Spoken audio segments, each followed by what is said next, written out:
ઉધના લીંબાયત bridge પર traffic ભીડ હોવાથી લોકો ગોવિંદનગર ગરનાળાનો ઉપયોગ કરે છે, પરંતુ ચોમાસામાં વરસાદ ન હોય ત્યારે પણ ગરનાળામાં પાણી ભરાયેલું રહે છે.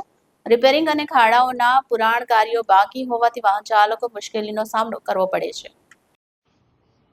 ઉધના લીંબાયતને જોડતા બ્રિજ પર ભારે ટ્રાફિક હોય ત્યારે વર્ષો જૂના ગોવિંદનગર ગરનાળાનો લોકો ઉપયોગ કરે છે, પરંતુ સમગ્ર ચોમાસા દરમિયાન વરસાદ હોય કે ન હોય ગરનાળામાં પાણી ભરાઈ રહે છે. ગરનાળાનું રિપેરિંગ બાકી હોવાથી ખાડાઓનું પુરાણ પણ ન થતા ચાલકો ગબડી રહ્યા છે, જોકે તંત્ર ડોક્યું સુદ્ધા કરતું નથી. जी आपको नाम कयो विस्तार के શું સમસ્યા છે? મારું નામ કેસરી પીરદાદા, લિંબાયત સામાજિક અગ્રણી તેમજ ગોવિંદનગર ઇન્ડસ્ટ્રીયલ સોસાયટી ઉપપ્રમુખ.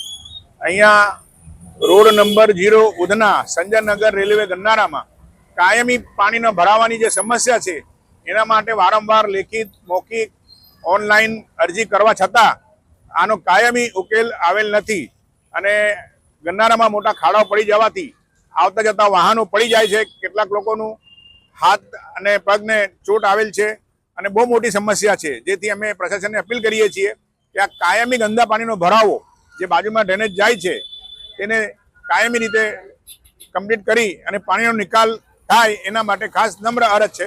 અને ગરનાળામાં આરસીસી બનાવવામાં આવે તો આ સમસ્યા કાયમી નિકાલ આવે એવી છે.